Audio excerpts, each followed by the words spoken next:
Assalamu alaikum warahmatullahi ta'ala wabarakatuh. Allahumma salli ala sayyidina Muhammad rafi'u darajati badudu tashfil ummati Muhammad ibn Abdullah sallallahu alaihi wasallam. Ina gaishe da mutanen duniya gaba daya. Sirrin da nake so in bayar yau shine misali idan an yanka dabba, akwai wani kayan cikin shi ɗan karami ne, zaka gan shi kaman pos.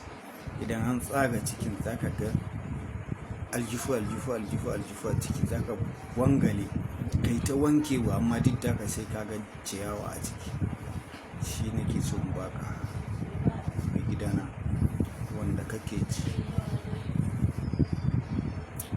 abinda nake faɗa shi, amma ba kowane dabba ba. Dabbobin da idan sun je daji sun je cin abinci, in sun ci abinci da daddare, in sun dawo gida suna amarwa su sake ci. Hausawa suna kiran shi tika, dabbobi masu tika. Wannan kayan cikinsu.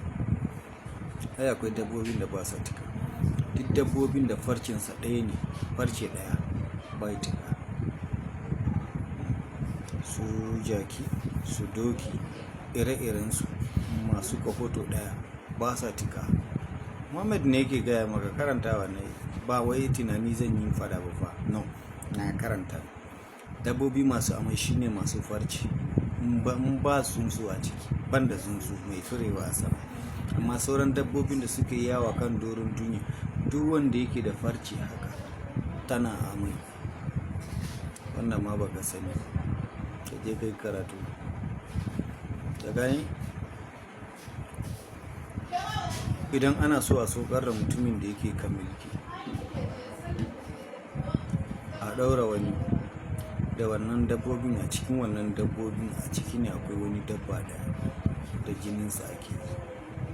Dabbobi masu farce kuma zai so da yana so da bai so, amma ni ba a wurin nake ba.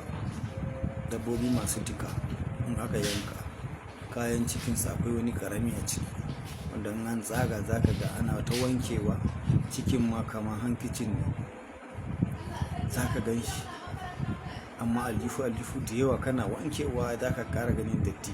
Shi nake so idan ka samu, in zaka farka shi sai ka shanya, kar ka wanke abin ciki, ka bari ya bushe, ka kara dakawa yayi laushi sosai. Idan yayi laushi sosai, dan Allah kullum ka ɗeba kaɗan ka saka wuta kai hayaki ka gani. Duk ranar da kai hayaki da shi, sai Allah ya baka abun da kai ma da kanka za ka yi mamaki. Ni na faɗa. Ko dan kasuwa ne kai ko baka kasuwanci, dan Allah ka nema ka gwada kai. Shine fitan da nake so in bayar yau, insha Allah, da bi iznillahi ta'ala. Allah ya samu dace. Allah ya samu dace.